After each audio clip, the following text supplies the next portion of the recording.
1. Background.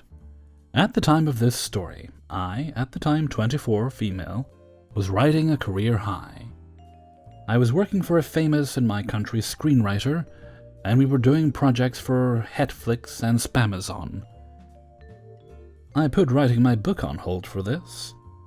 Before anyone asks, both shows went into development hell and will not be released internationally in any case. My parents and I were moving into a new fancy apartment building that has its own cafe. You cannot access the cafe unless you are a resident or have been given a pass. I was in there one day getting coffee and chatting with some other residents while waiting for some things to be delivered. You all know what ED and EK mean. If you thought of erectile dysfunction when you read ED, I wish he had it so I would not have had to suffer through this ordeal.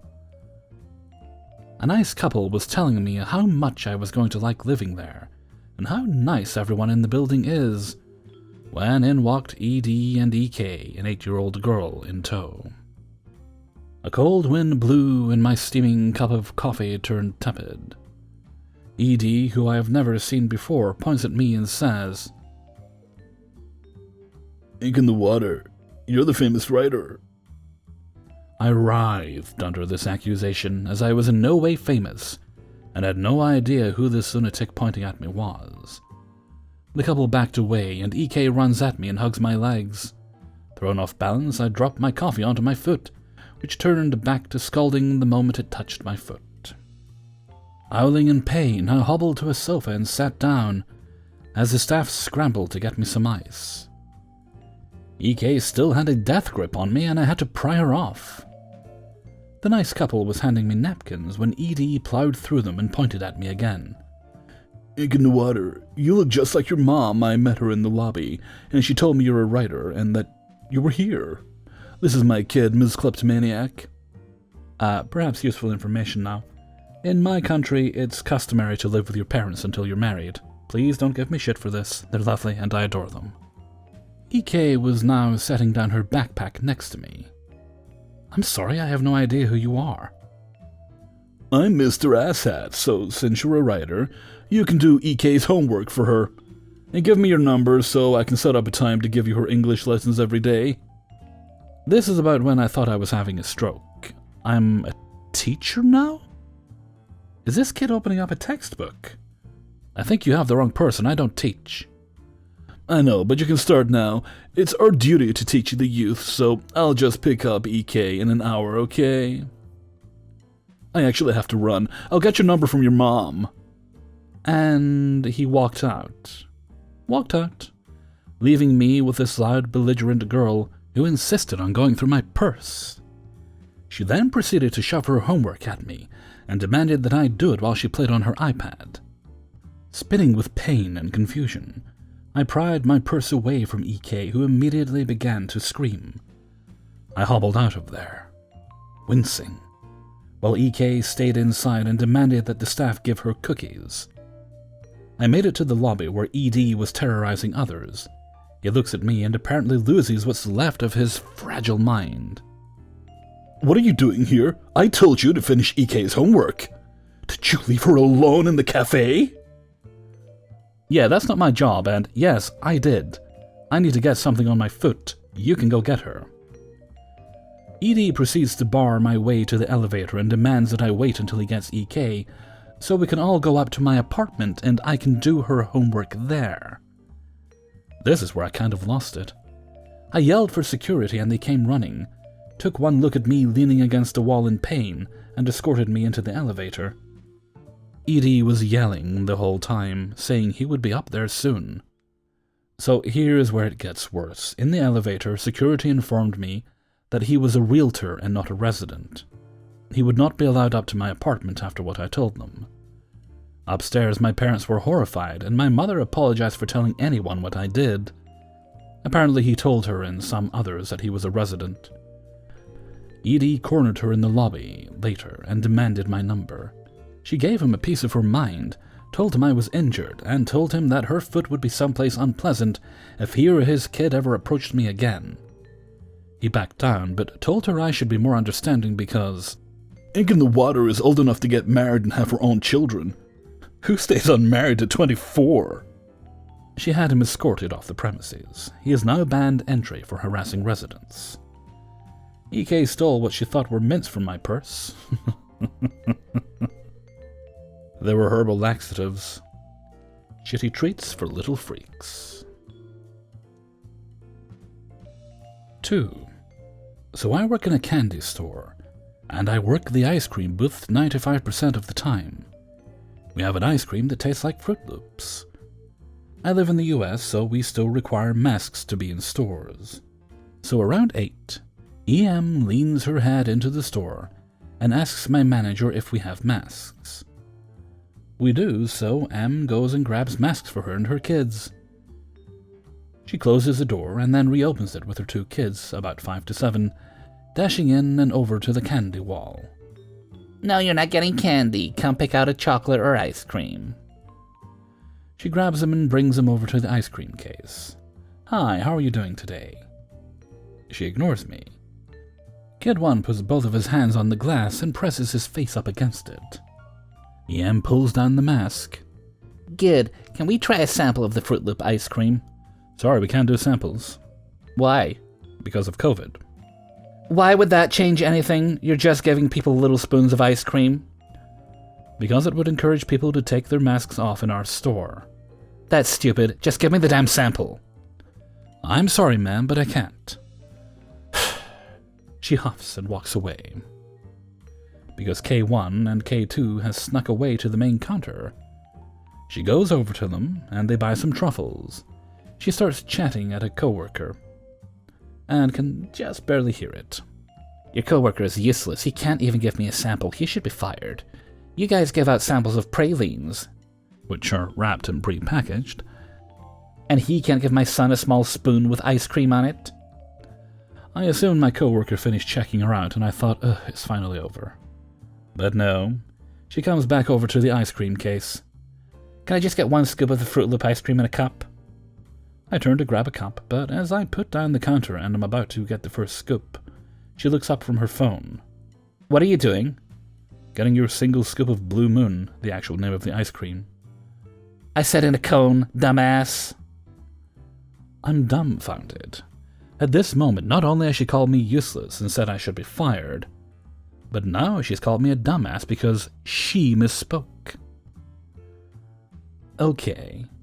I put the ice cream back in the case and put the cup back. What kind of cone do you want? Give me one of the ones in the middle. I grab a napkin and a sugar cone and start to scoop the ice cream into the cone. I hand it over the counter to K1. I walk to put it in the register. I'm paying up there. Okay. Coworker, they got 1 single scoop. EM, K1, and K2 start to walk over to the main counter to pay, but suddenly, K1 stops. Mom, there's no Fruit Loops in my ice cream. Put some Fruit Loops on my son's cone.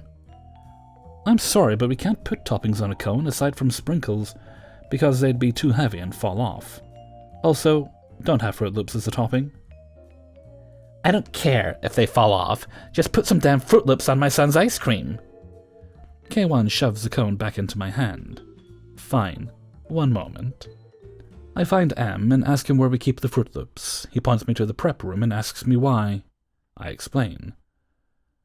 I go grab the Fruit Loops and go back to the ice cream counter and put the cone down into a cup to open the Fruit Loops. K1 rushes behind the counter to grab his cone. Excuse me, you can't be back here. I want my ice cream. I still haven't put your Fruit Loops on. I grab a pair of rings and reach into the box to pull out some Fruit Loops, and I put them on his ice cream. I hand it back to him. Have a sweet night. We have to say that to all our customers. Whatever. She walks to a coworker's register and checks out. Meanwhile, K1 and K2 have gone over to the candy wall and have started to grab candy and put it into K1's bag. M noticed. Hey kids, you need to pay for that. Miss, please get control of your kids. Put the candy back and come here. Your total will be $24.25. She ordered $20 worth of truffles and an ice cream. EM hands her a $50, grabs her box, And then, as CW counts her change, she walks away, dragging her kids along with her. My coworker notices and chases after her. She told me that EM said that she needed to be more careful in the future. 3. This happened 5 to 6 years ago in the second largest country in the world by land, Canada.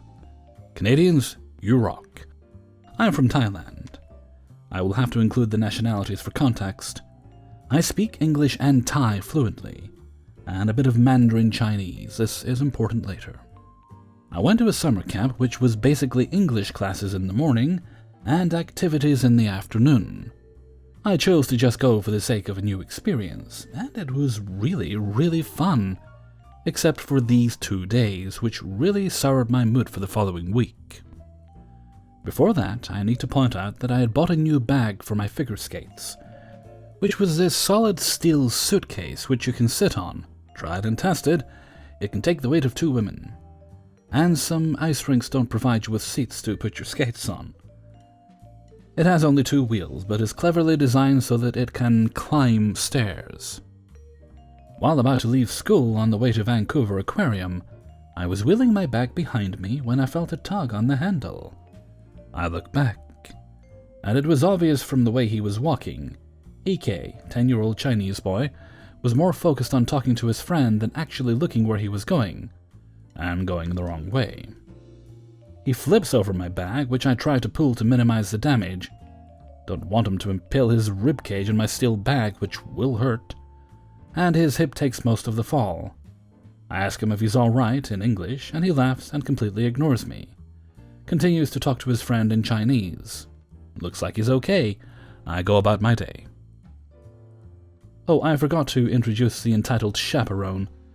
She's this complete mess of a woman going through her midlife crisis, who is just yelling at kids, causing a scene, and also never brushed her teeth or bothered to use perfume. She came with a language school from China, which had the most percentage of students in that school. Most of the kids barely spoke English, by the way. The savior of this story is the headmistress, who is a 50-ish Canadian lady in a wheelchair who is super calm, and approved my bag for use in the school. Anyways, let's get on with the story. EC approaches me the next day, speaking in a calm voice, and tells me to follow her. I follow her and see EK weeping his eyes out, having an outburst which is a mixture of sadness, anger, and a whole bunch of other negative emotions. I end up thinking, what did I do to this kid? I ask the question, what happened? The response, you broke his phone. What? How? Are you deaf? Or something along those lines. Excuse me? You broke his phone yesterday. You broke his phone, see? Tells EK to show his phone in Chinese. The kid continues crying, making a scene. Can you tell me exactly how I broke his phone? You tripped him. You were so careless wheeling around your stupid bag. Look at him now. Look at him. He can't get his phone repaired here. It's a shitty Chinese phone. She didn't say shitty, but it was like some brand I've never heard of before, and haven't heard of since. Stop shouting at me. I won't speak to you anymore. I'm going to the headmistress. If you won't let me explain myself, I'll let somebody else be the judge. And silently I say, screw you. Hi there, OP, what's up? EC is saying I broke the kid's phone. When, and I tell her exactly what happened, and there were many witnesses around, including staff. At this point, the chaperone found me. What are you doing? The only students you are allowed jurisdiction over is the Chinese. I'm Thai. What happened, EC? This Thai asshole broke EK's phone. The whole time I was looking at EC in her eyes, and I knew that if I said, I'll pay for the cost of a new phone, she would shut up. That was the look she gave me. Lucky I was in Canada. If this was mainland China, I'd be pretty screwed because of the culture over there, and me being a foreigner, I'm the scapegoat. EK, what happened? He didn't even speak English. EC had to translate. You broke my phone, it hurts all over, you broke my phone, I can't play my game anymore, I can't play. EC goes on this ridiculous tirade towards me, which sounds barely believable. Look, if you're going to keep insulting him, just go. OP, follow me to my office and we'll discuss. I follow the headmistress to her office, and she says, OP, I'll try to find the best solution. I think the insurance will pay for the cost of it. I'll call them and give you an answer tomorrow. We do not condone that sort of behavior EC was showing. That sounds great. I hope I don't have to pay, since it was either clearly an accident or his fault. I was thinking of lending my iPad to him, but I wouldn't trust him if he's being that careless. I think it was just bad timing, but you're still okay to wheel your bag around. Just be careful for the next couple of days. He can still contact his parents through us. I go back the next day and I receive good news. The insurance will pay. They say it covers the damage to personal possessions, so you're cool. All I want you to do, though, is just apologize to EK. It's just a Canadian custom. She literally said that. I think I can do that. I go over to EK, still crying, looking completely dead inside. I say a short apology to him, which I can't remember what I said, but I said it all in Mandarin. He was so angry at me, I think he tried to strike me. Anyways, I lost a bit of time, happiness, and a bit of light damage to my bag. One thing I couldn't believe, even from rewriting this story, is that this kid is completely addicted to his phone. Like it was as if a parent died or something. Bloody hell. Don't raise your kid like that. 4. This took place when I was 20 and worked in a local shop where I grew up. Unfortunately, this area in my city is known for being the hub for entitled parents. Snooty and posh, to put it nicely. When I worked there, I had a lot of encounters with the entitled parents. But there were a handful of customers who were absolutely lovely. Posh as anything, but kind as can be. Sadly, none of these nice people are in this story. The store was located within a 2-minute walk from a primary school. Every Monday to Friday, when the clock hits 3:05 p.m., the shop basically becomes a scene from an apocalypse movie, when the public go crazy trying to grab supplies in stores except with kids. It's also one-manned, meaning that there is only one staff member in at a time. Mainly because the store is pretty small, so between 3 and 3:05 p.m., you have to get everything you need and lock yourself behind the counter, because it is impossible to move around once the kids are in. The parents typically waiting outside and chatting to each other, while sometimes the parents wait in the store on their phones, basically leaving it to whoever is working to watch their kids. The story.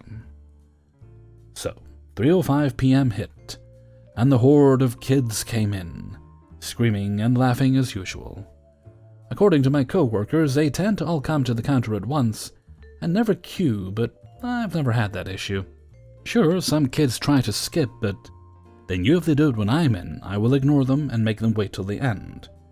The queue was forming when I noticed a boy about 8 years old storming around, our EK of today. Something was off about the kid, so as I served the kids in the queue, I also had an eye on EK. I noticed he started acting shifty as he kept looking over his shoulder at a woman on her phone, our EM, and acting like he was up to something. I started to get concerned, but decided to keep an eye on him and continue serving the kids. That's when I heard a slight banging sound. I looked to see where EK was, but I couldn't see him at all. So I checked the CCTV, which has a link up to my till to show the other room. There he was, kicking a tall stand holding confectionery. I stopped serving the kids were well-mannered and patient, bless them, and called over to EM. She didn't respond. I called over again, trying to get her attention, still no response. Oh, did I forget to mention, she was literally 6 feet away from me. So I tried again, and yet again I was ignored. I checked the camera again, and EK was still kicking the stand, but now the stand was wobbling. I panicked, as the kid is guaranteed to get an injury if he continued. I called over to the next room, telling the kid I can see him and to stop. I saw he heard me based on his reaction in the camera, but still decided to kick the stand. I called again, and the same thing happened. this time EK visibly mocking me while he kicked it. So again, I stopped service, but this time went through to the kid as EM was still ignoring everything around her. I yelled at the kid from the archway so I could still see the till. "Hey, kid, I told you to knock that off. Unless you want to pay for the damage you're doing, then I suggest you cut it out." The kid looked at me as if he'd never been told off before, and I went back to the counter and continued serving the kids. As I was serving them, EM approached the counter with EK sobbing behind her. "What the hell did you do to my son?" I looked up and EM was screaming uncontrollably at me. "The hell is wrong with you, screaming at a child?" I told the woman that I'd tried to get her attention multiple times, and she chose to ignore me, even called her saying what she looked like to get her attention. EM ignored me and told me that didn't matter, and that I had no right to yell at her kid. I told her calmly that EK was kicking a stand that could have fallen on him, as well as the fact that EK was damaging store property. Then EM ignored what I was saying and chose a different approach to try and defend her child, by focusing on my appearance. Although I was in the store uniform, a black t-shirt and a black skirt, my figure is hard to hide. I have an exaggerated hourglass figure, so even if I wore very conservative clothing, it is still hard to conceal. I'm not a fan of people drawing attention to it. I had customers sexualize me before, but I tried to ignore it. EM started spouting how I had no right to yell at her son, then adding, "I'll have you fired for this. I'm shocked you still have a job, considering how sexually you're dressed around children." That completely threw me off. I tried to ignore it and told EM to just watch EK from now on, but EM decided to continue.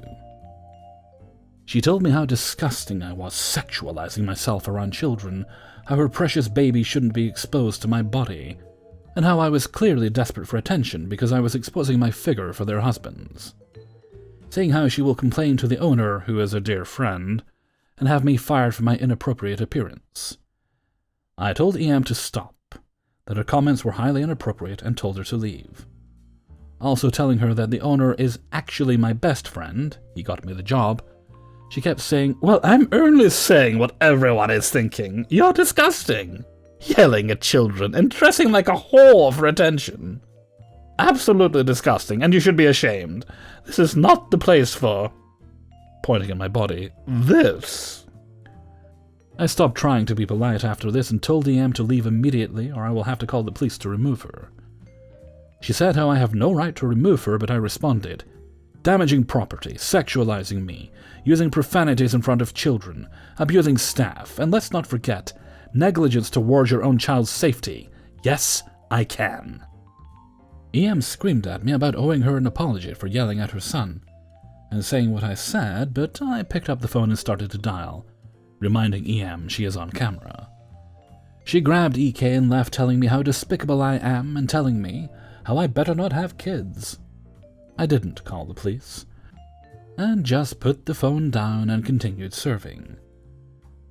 After all the kids were served, a few of the parents approached me saying, "That woman, oh my God, what happened?" Which I knew damn well was these parents' attempt to get gossip. I just told them it's been handled, but thanks for your concern.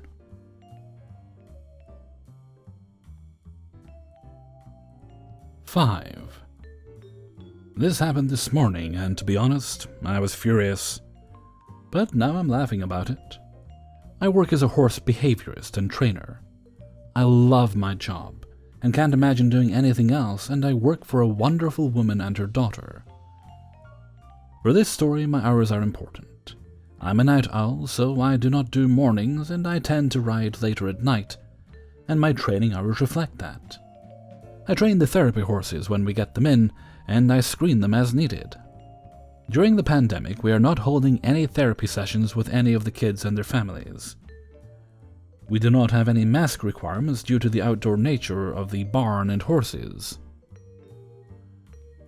We are working on a plan for the therapy sessions to accommodate social distancing restrictions, but for now I am simply working on the board horses exclusively, so my hours have not changed, but the content has, which is fine, and does not bother me. I came to the barn at around 10 or so, and I'm walking down the aisleway to Cruiser's stall. I paused partway down as I saw some random guy in the aisle watching Cruiser. I will give him credit for reading the sign on his stall that says to stay back. I had slowed down and was trying to figure out if I knew him, and the closer I got, the more I was certain I had no idea who he was. He was just watching Cruiser and a couple of other horses. He must have finally heard my boots and turned to look at me. Whose horse is that one? I looked at him and followed where he was pointing. Mine. Oh. I went to the stall and grabbed the halter and led off the stall door. Thankfully, Cruiser had time since breakfast to be calmer and more ready to ride and work. I put his halter on and led him out of the stall. Edie had a good sense to back up and stay out of the way. Cruiser is a large horse in terms of size, and that can be pretty intimidating to people. Even horse people tend to stay away from big horses for a reason. They have big hooves and bigger teeth, which is the reason I tend to keep Cruiser away from people to avoid bites. I took him to the cross sites and clip him in place to groom him and tack him. It had been a few minutes and Cruiser pinned his ears as Edie came up to stand fairly close by. He stayed out of biting range, though, to his credit. What kind is she? He is a quarter horse mix. Oh, it's a boy. It took everything I had not to turn him to the side and point out what made him a male horse, but I held back and simply nodded. I went back to grooming and ignored him as I picked up the next brush and went back to work on his coat. I looked up, and he is still there and is watching me with Cruiser. Very creepy, and I turned to make sure he knows that I am now watching him closely, and he cannot step up behind me just in case. He looks at Cruiser and suddenly nods in approval. How old is he? He's about 8. My daughter needs a new horse. The one she has is older and is small. So she can have this one, right? I'm sorry? This horse will be perfect for her. She needs one that she can grow up with and will be with her for many years. This one is young enough that they will grow up together. I stared at him, and I must have looked stunned enough that he simply smiled at me. Now, I normally am pretty quick on the uptake, but I had not had my coffee, and so I was a bit slow. But I was quick enough to get the hint that he wanted my horse for his kid. There is no way in hell he's getting my baby or coming anywhere near him. No. You can get a new one after she gets this one. He's not a kid's horse. She's 19. He was a bit defensive. Then she is old enough to understand that I have the right to not give away my very beloved horse to anyone. He needs an advanced rider and is not friendly to others. You no doubt saw the sign on his stall that said to stay away from him, correct? Yeah? He's not friendly, and will bite and kick if he chooses to not like you. You can't just throw a person on him and expect him to behave. But this does not matter since I will not be giving him to anyone, so once again, no. But she needs a horse. Did you see the horse next to this one? Yes? He is for sale. I finished training him last month and he is up for sale. How old is he? He's 10. That's too old. She needs this one. Yeah, no, we're done. You come near me and I will let him bite you just for the record. See his ears? He looks up at Cruiser's head and nodded. He doesn't like you, so do not come near him. Dad? I went still and looked down the aisles as April, the daughter, started to come down the middle of the barn. I was looking between her and Edie, and he is pointing at Cruiser with a smile on his face. April, I found a new horse for you. She's agreed to give you this one. Like hell. Dad, there's no way she would sell him. No, she agreed to give him to you. She looked at me, and I stared at Edie with what was later told to be murderous intent. I knew that her parents were divorced, but in all the years I have worked for her mother, I have never met her father, and as far as I know, he was pretty absentee. Stable owner is a fabulous mother and a wonderful boss, so I never asked about her ex. Dad, she would never sell him or give him away. And even if that was true, there's no way I would take him. That horse is crazy, and she's the only one who can ride him. You should probably just leave her alone and stay away from him. But you need a better horse. No, I don't. I love my horse, and I have no reason to stop riding him. He's getting older, but as long as I don't ride him hard, he's fine. If I need a new horse, Mom will start looking for one with me. Your mom is wrong about you not needing a new horse. He's fine. Oblivion 2412, I'm so sorry about this. Please just ignore him. No problem, I'll leave him to you, and I'll tack him up down the aisle. I unclip Cruiser, and he follows me down the aisle as April moves to get out of the way. I toss Cruiser's halter rope over his back, since he will follow me, normally. Edie moved to get in front of me, and April was telling him to stay back when Cruiser chose that moment to kick out at him. He missed him, thankfully, but it was close. Edie stared at me as I shrugged and kept walking. Cruiser fell in behind me as if nothing had happened. I know that animal, and I know he was pretty pleased with himself. Edie wisely stayed back, and April waved at me as I looked back at her, and I stopped at the tack room to tack him up. I didn't see what happened after that, and took Cruiser out and put him through his paces. I saw April and her father leave the barn, and he did stop to watch as I ran Cruiser. I have no idea what was said after that, as I was working with my horse. April later thanked me for not losing my temper and telling him where to shove it. I told her that it was fine and asked her if she was really looking to replace her Palomino. She said that she wasn't, and he was trying to get back in her life. She was trying to get him to understand that he had no right to come on the property and demand horses from people. I'm so sorry about that. It's fine. Cruiser put him in his place. April started laughing and agreed that the horse had more sense than we did. So far, I haven't heard anything from S.O., and I assume that E.D. got told off by her. So, that was fun this morning. Entitled people come out of the woodwork when it comes to horses. This was after the crazy mask lady last month. I'm really hoping nothing more happens since after the coffee incident.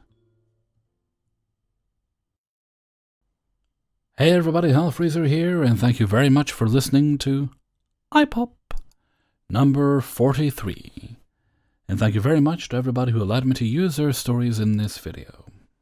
Hard to believe we're in August already. I'll probably have to start planning for Christmas. Yep, I'm only slightly joking about that.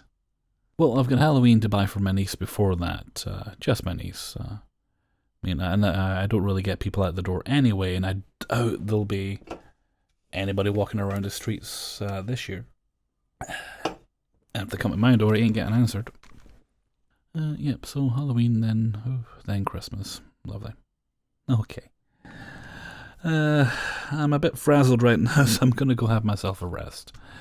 So until next time, thank you very much for listening, and take very good care of yourself.